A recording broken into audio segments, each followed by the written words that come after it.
Hello, dear friends, and I welcome you to watch my videos. I myself Vikram Singh, and I welcome you to my channel English with Vikram Singh. Dear friends, up to now we have studied near about 11 or 12 lectures in English language. This is our 13th lecture on complete English course. आज तक हमने लगभग जो chapters पढ़े हैं, they all are related to the noun. आज जो हम पढ़ने वाले हैं that is different types of questions asked in different competitive exams. Noun को ध्यान में रखकर लगभग जो कॉम्पिटिटिव एग्जाम्स है, भले वो सेकंड ग्रेड टीचर्स की एग्जाम है, भले वो फर्स्ट ग्रेड है, भले वो रीट है, भले वो सीजीएल है, भले वो एनडीए है, भले वो सीडीएस है, whatever the competitive exam is there, उसमें इंग्लिश लैंग्वेज का जो पेपर आता है उसमें नाउन का क्या काम हो सकता है, उसमें नाउन रिलेटेड कितने क्वेश्चंस किस प्रकार से आ सकते हैं, आज हम यही पढ़ने वाले हैं। मैं आशा करता हूं आप मेरे साथ चलेंगे। तो देखते हैं कि ऐसे कौन कौन से क्वेश्चंस हैं जो नाउन को ध्यान में रखकर अलग अलग प्रकार की जो कॉम्पिटिटिव एग्जाम्स है वो हमसे प्रश्न करती है। ओके, तो देखिए यहां पर एक छोटा सा हमने एक बनाया है कि कुछ इस प्रकार से हमसे क्वेश्चंस पूछे जाते हैं and what are those questions. सबसे पहले तो हम बात करेंगे कि एरर स्पॉटिंग करके, एरर स्पॉटिंग यानी कि एक प्रश्न लिखा होता है, एमसीक्यूज क्वेश्चंस आते हैं लगभग, और एरर स्पॉटिंग का मतलब ये हो गया कि एक वाक्य लिखा मिलेगा, उस सेंटेंस के अंदर हमसे चार जगह वहां पे अंडरलाइन कर रखे होते हैं और सेंटेंस को चार पार्ट में बांट देते हैं, ए बी सी डी, और हमसे पूछा जाता है कि क्या इसमें कहीं पर कोई मिस्टेक है, क्या इसमें कोई गलती है। यदि हम उस गलती को ढूंढ लेते हैं उसे एरर स्पॉटिंग कहा जाता है, और ये लगभग आप लोग जानते हो। तो एरर स्पॉटिंग जो है वो किस प्रकार की आ सकती है, सबसे पहले बात करेंगे हम सब्जेक्ट वर्ब एग्रीमेंट को ध्यान में रखकर। जब भी कोई सेंटेंस लिखा जाता है, whenever we write a sentence, जब कभी भी हम कोई सेंटेंस लिखते हैं, वो सेंटेंस जो है उसकी एक खास बात होती है कि उस सेंटेंस में एक सब्जेक्ट होगा ही होगा, सेंटेंस में एक सब्जेक्ट होगा ही होगा, और जब सब्जेक्ट होगा तो उसमें वर्ब भी कहीं ना कहीं किसी ना किसी रूप में 100% आएगी। जब किसी वाक्य में सब्जेक्ट और वर्ब दोनों आ रही है तो कुछ टेंसेस होते हैं, कुछ समय के अनुसार ऐसे वाक्य होते हैं जिसमें इस वर्ब का इस सब्जेक्ट का इस वर्ब के साथ में एग्रीमेंट होना बहुत जरूरी, यानी कि जैसा सब्जेक्ट होगा वैसी वर्ब होनी चाहिए, जैसा सब्जेक्ट होगा वैसी वर्ब होनी चाहिए। यदि सब्जेक्ट सिंगुलर है तो वर्ब भी सिंगुलर होनी चाहिए। तो नाउन हमने पढ़ा था कि नाउन में नंबर होते हैं सिंगुलर और प्लूरल, ठीक है। अब नाउन का जेंडर जो है उसके अनुसार ही वर्ब होनी चाहिए, जैसा जेंडर होगा वैसा वर्ब होना चाहिए। तो जैसा सब्जेक्ट होगा वैसी की वैसी वर्ब होनी चाहिए, उसे कहा जाता है सब्जेक्ट और वर्ब का एग्रीमेंट। यहां पर एक एग्जांपल लिखा हुआ है, द टीम आर मीटिंग। तो यहां पे जो टीम दिख रहा है इसे हम कहेंगे कि ये एक सब्जेक्ट है इस वाक्य के अंदर, और इसके तुरंत बाद हमने देखा कि यहाँ पर आर लगा हुआ है, जबकि टीम जो है द टीम जो है ये सिंगुलर सब्जेक्ट है, ये सिंगुलर नाउन है। क्या है? सिंगुलर नाउन है। सिंगुलर नाउन का मतलब कलेक्टिव नाउन है, और ये सिंगुलर नाउन होने की वजह से इसके बगल में जो वर्ब है वो आर नहीं आना चाहिए, यहाँ पर इज आना चाहिए। तो देखिए यहाँ पर यदि हमने नाउन को ठीक तरीके से पढ़ा, हमें पता है कि टीम जो है वो सिंगुलर नंबर है। यदि आपने नाउन को ठीक तरीके से पढ़ा और आपको ये पता है कि ये नाउन जो है सब्जेक्ट जो है ये सिंगुलर है, यानी कि सेंटेंस में हमने इसको सब्जेक्ट के रूप में रखा और ये सिंगुलर है, तो वहां पर आप ये बता सकते हो कि यहाँ पर जो वर्ब है ये आर की जगह पे इज आना चाहिए। तो हम ऐसे इस गलती को ढूंढ निकाल के सकते हैं। दूसरा एक क्या तरीके से पूछेंगे, इनकरेक्ट प्लूरल फॉर्म्स डालेंगे वो। पहले तो आपने क्या देखा कि सब्जेक्ट और वर्ब का एग्रीमेंट दिखाएंगे, सब्जेक्ट को वो दिखाएंगे प्लूरल और वहां पर वर्ब सिंगुलर लगा देंगे, या फिर सब्जेक्ट दिखा देंगे सिंगुलर, वहां पे वर्ब प्लूरल दिखा देंगे। तो सब्जेक्ट और वर्ब के एग्रीमेंट में हमसे वो पता करने की कोशिश करेंगे क्या इसको पता है, नाउन की जानकारी है। यदि हमें नाउन की ठीक जानकारी है तो यहाँ पर हम सही तरीके से क्या कर सकते हैं, वर्ब का सही इस्तेमाल कर सकते हैं। अब देखिए दूसरा क्या बोल रहा है कि दूसरा जो तरीका है वो है इनकरेक्ट प्लूरल फॉर्म्स देते हैं। भाई एरर स्पॉटिंग में वो क्या करेंगे, इनकरेक्ट प्लूरल फॉर्म्स डाल देंगे। तो जैसे इंफॉर्मेशंस है, माउसेस है, तो इंफॉर्मेशंस जो है ये गलत प्लूरल फॉर्म है। Informations non countable, information non countable noun है, अनकाउंटेबल नाउन है। इंफॉर्मेशन जो है ये अनकाउंटेबल है, इसका प्लूरल फॉर्म नहीं होता, इसका प्लूरल नंबर नहीं बनता है। पहली चीज, जब इसका प्लूरल फॉर्म बनेगा ही नहीं तो यहां पर एस कैसे आ सकती है? तो कुछ इस तरीके से सेंटेंसेस पूछे जाएंगे जिसमें गलत अनकाउंटेबल नाउन को प्लूरल बना के दिखा देंगे, और हमें ढूंढना होता है कि यार इसमें गलती कहाँ है, तो उस गलती को हमें ढूंढ कर निकालना होता है। ऐसे यहाँ पे देखिए माउसेस जो है, माउस का प्लूरल फॉर्म माइस होता है, माउस का जो प्लूरल फॉर्म है वो माइस होता है, पर यहाँ पे तो माउसेस लिखा हुआ है। तो ऐसे वो जानबूझ के उस सेंटेंस में एक गलत शब्द को डाल देंगे जो नाउन रिलेटेड है, और हमें यदि हमने नाउन को ठीक तरीके से पढ़ा है, यदि हमें नाउन की पूरी लगभग जानकारी है, तो ये छोटी मोटी गलतियां हम वहां से ढूंढ के निकाल के आसानी से अपना स्कोर जो है वो अच्छा हासिल कर सकते हैं उस एग्जाम के अंदर। उसके बाद में आता है काउंटेबल और अनकाउंटेबल को ध्यान में रखकर सवाल करेंगे। काउंटेबल और अनकाउंटेबल नाउन को रखकर इस प्रकार से प्रश्न पूछे जाएंगे। देखिए वहां पर कॉम्पिटेटिव एग्जाम्स में नाउन रिलेटेड कुछ इस प्रकार से सवाल किए जाते हैं। फिर यहां पर आ गया काउंटेबल और अनकाउंटेबल नाउन को ध्यान में रखकर, तो यहां पर क्या किया, ही गेव एन एडवाइस। तो एडवाइस जो है ये अनकाउंटेबल नाउन है, एडवाइस जो है ये अनकाउंटेबल नाउन है। और यदि अनकाउंटेबल नाउन है दोस्तों, तो यहां पर एन का इस्तेमाल नहीं होगा, क्योंकि हमें पता है जब भी आप आर्टिकल पढ़े होंगे, आपने किताबों में बहुत अच्छे से पढ़ा होगा, तो आर्टिकल जो है दो प्रकार के होते हैं।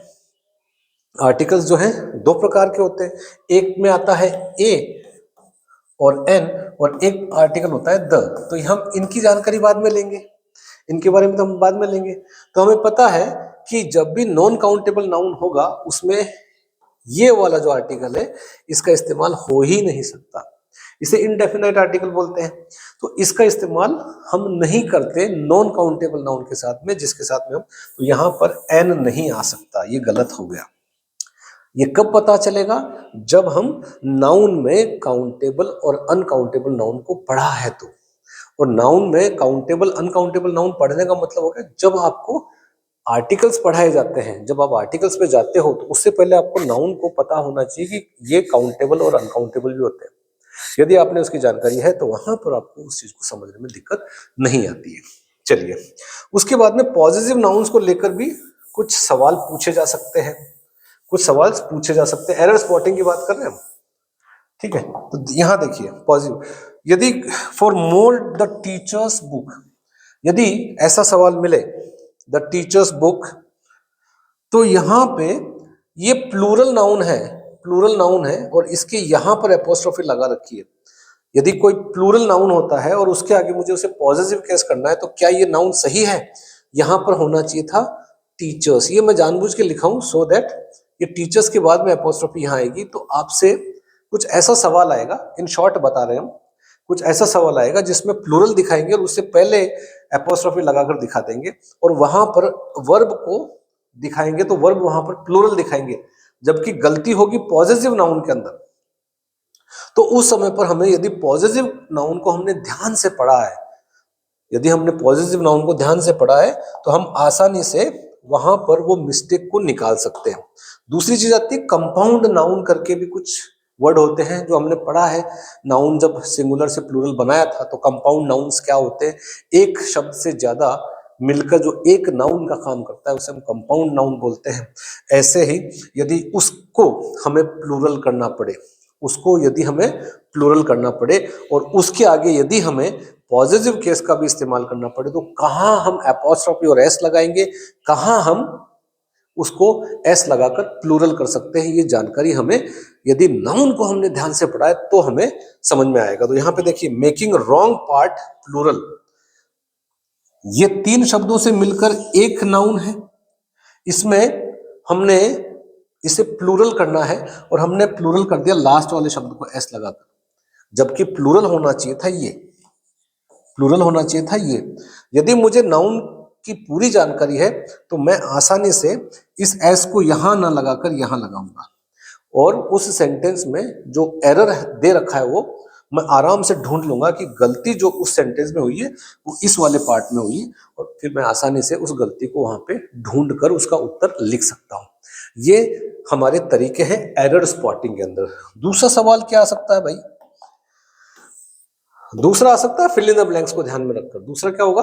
फिल इन द ब्लैंक्स, यानी कि सवाल पूछे जाएंगे फिल इन द ब्लैंक्स को ध्यान में रखकर, फिल इन द ब्लैंक्स को, और उसमें भी नाउन रिलेटेड। तो क्या आ सकते हैं? जैसे उदाहरण के तौर पर फिल इन द ब्लैंक्स आएंगे, there are several deers in the field. तो यहां पर एक आपको फिल इन द ब्लैंक्स मिलेगा, और यहां पर आपको कुछ ऐसा लिखा मिलेगा, डियर या फिर डियर्स। तो ये फिल इन द ब्लैंक्स मिला, और यहां पर मुझे भरना है गलती। एरर स्पॉटिंग में भी आ सकता है, तो फिल इन द ब्लैंक्स में भी आ सकता है। तो क्या यहां पर मैं डियर्स लिखूं या डियर लिखूं? यदि मैंने नाउन को सिंगुलर और प्लूरल पढ़ा है तो डियर जो है ये सिंगुलर और प्लूरल दोनों में एक ही शब्द का इस्तेमाल होता है। इसका मतलब यहाँ पर डियर्स नहीं आएगा, यहाँ पर आएगा डियर। ये मुझे पता होना बहुत जरूरी है नाउन को, यदि मैंने ध्यान से पढ़ा है तो। फिर आता है सेंटेंस इंप्रूवमेंट। सेंटेंस इंप्रूवमेंट यानी कि हमसे एग्जाम में पूछा जाएगा, एक सेंटेंस लिखा मिलेगा, उसमें एक वाक्य में उस एक पार्ट के अंदर आपको अंडरलाइन करा हुआ मिलेगा, और हमसे पूछा जाएगा क्या इस सेंटेंस में जिस पार्ट पे अंडरलाइन हो रखा है, इस सेंटेंस में जहां कहीं पर भी अंडरलाइन हो रखा है, क्या इस सेंटेंस का उस पार्ट को इंप्रूव किया जा सकता है? और इंप्रूव यदि किया जा सकता है तो नीचे 4 ऑप्शंस मिलेंगे, उनमें से कौन सा बेहतर है? तो उसके लिए भी हम आ सकते हैं, जैसे one of the book was kept there. तो ये जो सेंटेंस है इसके अंदर इस वाले पार्ट को क्या इंप्रूव किया जा सकता है? यदि किया जा सकता है तो क्या किया जाएगा? उदाहरण के तौर पर जैसे हमने लिखा वन ऑफ द, तो यहां पे बुक नहीं आएगा, इसको सिंगुलर नहीं लिख सकते हम, क्योंकि वन ऑफ द बुक्स, किताबों में से एक, किताब में से एक तो नहीं होगा, किताब तो एक ही होती है, वन ऑफ द बुक्स, तो यहां पर एस लगाना पड़ेगा, किताबों में से एक, किताबों में से एक किताब, इसका मतलब ये हो गया। तो यहां पर यदि मैंने नाउन को ठीक तरीके से पढ़ा है, यदि मैंने नाउन को ठीक तरीके से पढ़ा है तो मैं आसानी से यहां पर क्या कर सकता हूं, इस बुक को प्लूरल फॉर्म में लिखूंगा, और वहां पर ऑप्शन में वन ऑफ द बुक्स लिखा मिलेगा, उसको मैं राइट कर दूंगा, बोलूंगा भाई उत्तर तो ये होना चाहिए। उसके बाद में identifying identifying and classifying nouns.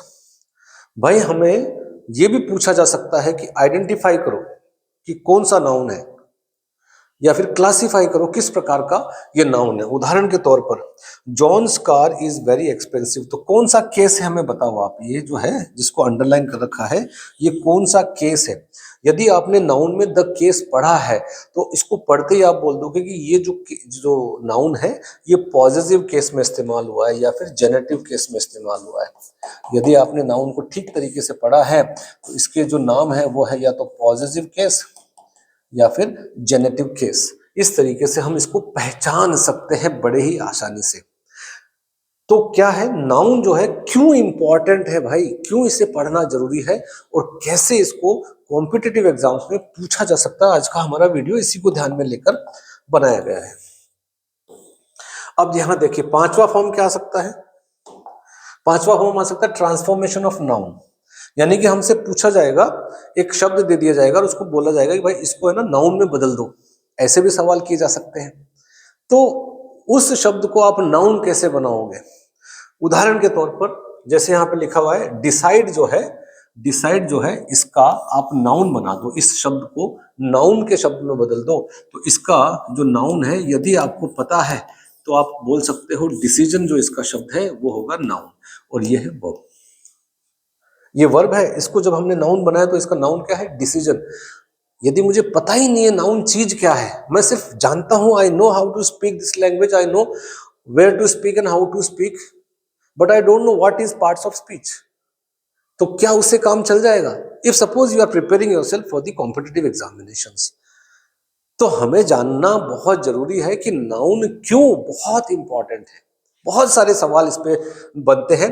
Hence अब देखिए इतना हमने समझ लिया, तो इसका जो रिजल्ट है भाई नाउन जो है क्यों पढ़ना चाहिए, नाउन को क्यों पढ़ना चाहिए? एक तो आपकी इंग्लिश बहुत अच्छी हो सकती है when you read the noun, आप उसका सही इस्तेमाल करना जान जाते हो, and you can utilize those words in a sentence in a proper way. Now hence to get success in these exams, ये जो एग्जाम्स हैं, इन एग्जाम्स में आपको कामयाबी मिल सके, a thorough understanding of noun is required. तो इन जो एग्जाम्स हैं उनमें यदि कामयाबी हमें चाहिए तो नाउन की पूर्ण जानकारी, गहरी जानकारी यदि हमें हो जाती है तो हमसे गलतियां नहीं होगी, हम बड़े ही आसानी से हमारे नाउन रिलेटेड एग्जाम्स में बहुत अच्छे से उनको सॉल्व कर सकते हैं और अच्छे मार्क्स ला सकते हैं। तो जो मैंने 11 to 12 वीडियोस बनाए हैं नाउन रिलेटेड, मैं दावा तो नहीं कर सकता लेकिन ये जरूर यकीन के साथ बोल सकता हूं कि आपको शायद कहीं ना कहीं आपके एग्जाम्स में बहुत मदद कर सकता है। तो उन वीडियोस को यदि आप देखते हैं तो ही आप ये जो सवाल आ रहे हैं कॉम्पिटिटिव एग्जाम्स में उनको कर सकते हैं। ये फ्री ऑफ कॉस्ट है भाई, you will get them on the YouTube, playlist बना रखिए, the complete English course. If suppose you go through those videos, then you won't be you're not going to face any kind of problem in noun related questions, जहां तक मेरा मानना है। ठीक है, अब देखिए इसके बाद तो एग्जाम्पल दिखा देते हैं किस तरीके से पूछा जा सकता है। ये देखिए मैंने एक छोटा सा एग्जाम्पल बनाया है और यहां पर आपको कुछ समझ में आ सकता है। यहां पर शायद आपको कुछ समझ में आए कि MCQ questions asked in different competitive exams, जो एमसीक्यू क्वेश्चंस हैं अलग अलग कॉम्पिटिटिव एग्जाम्स में पूछे गए हैं पहले, तो कैसे पूछे गए। उदाहरण के तौर पर देखिए, the times of India is daily paper, यहां पे ए लगाना भूल गया, इज अ डेली पेपर। ये जो सवाल है ये सेकंड ग्रेड के एग्जाम में पूछा गया था, टीचर्स की सेकंड ग्रेड के एग्जाम में पूछा गया था आरपीएससी के अंदर कोई समय पर। तो इसमें बोला कि जो डेली लिखा हुआ है, ये जो डेली लिखा हुआ है, ये यहां पर ये डेली जो लिखा हुआ है ये क्या काम कर रहा है, ये नाउन है, प्रोनाउन है, एडजेक्टिव है, एडवर्ब है। तो बिल्कुल डेली जो शब्द है इसके बाद में यहाँ पे नाउन आया है, तो हमें पता है कि ये किसे मॉडिफाई कर रहा है, ये एडजेक्टिव है, ये नाउन को मॉडिफाई कर रहा है। तो जब भी कोई शब्द नाउन के बारे में कोई जानकारी देता है उसे हम एडजेक्टिव बोलते हैं। तो यहाँ पर ये जो डेली है ये एडजेक्टिव है। एडजेक्टिव तो हमने पढ़ा नहीं, लेकिन हमें पता है कि एडजेक्टिव भी एक पार्ट्स ऑफ स्पीच है, तो इस तरीके से हम उसकी जानकारी ले सकते हैं। लेकिन ठीक नीचे यदि आप आते हो, I read dailies in the morning, यहाँ पे लिखा हुआ है मैं डेलीज पढ़ता हूं मॉर्निंग के अंदर। तो यहां पर ये जो डेलीज है ये क्या है, डेलीज जो है ये क्या है, एडजेक्टिव है, सॉरी एडजेक्टिव है, एडवर्ब है, प्रोनाउन है या नाउन है। यदि मैं इस शब्द को जानता हूं तो डेली जो शब्द है, डेली के बाद में यदि आप नाउन लगा देते हो तो ये एडजेक्टिव का काम करता है। और डेली अपने आप में भी एक नाउन है। डेली हम अखबार को भी बोलते हैं, डेली हम अखबार को भी बोलते हैं और डेली रोजाना को भी बोलते हैं। तो यहां पर ये जो डेलीज है, डेली जो है ये वाई पे खत्म हो रहा है, इसका प्लूरल फॉर्म क्या होगा, वाई को हटाकर आईईएस लगा दिया जाता है। तो इसका मतलब ये क्या है, ये प्लूरल फॉर्म है, ये प्लूरल फॉर्म है किसका, डेली का। और डेली अखबार को भी कहा जाता है। तो यहाँ पर डेलीज मैं पढ़ता हूँ क्या, डेलीज यानी कि अखबार, अखबार क्या है, नाउन है। तो इस तरीके से यदि हमने नाउन को ठीक तरीके से पढ़ा या फिर इंग्लिश के जितने भी पार्ट्स ऑफ स्पीच है उन्हें यदि हम ठीक तरीके से पढ़ते हैं तो बहुत काम आ सकते हैं। इस तरीके से हमने ये समझा यहाँ पर कि नाउन रिलेटेड जो क्वेश्चंस हैं कैसे कैसे हमारे कॉम्पिटिटिव एग्जाम्स में काम आ सकते हैं। तो देखिए दोस्तों, अगला जो वीडियो है वो कुछ एमसीक्यू क्वेश्चंस रिलेटेड भी हम बनाएंगे। ठीक है, साथ में हमारा कंप्लीट जो इंग्लिश कोर्स है वो भी चलता रहेगा, साथ में हम कॉम्पिटिटिव एग्जाम्स की तैयारी भी करवाते रहेंगे जिसमें क्वेश्चंस की प्रैक्टिसेस भी करेंगे। और आपका काम रहेगा उन क्वेश्चंस को सॉल्व करना, आपका काम रहेगा उन क्वेश्चंस को सॉल्व करना। ठीक है, और नेक्स्ट वीडियो में बहुत जल्द मिलने वाले हैं, तब तक के लिए हैव अ नाइस डे, जय हिंद, थैंक यू।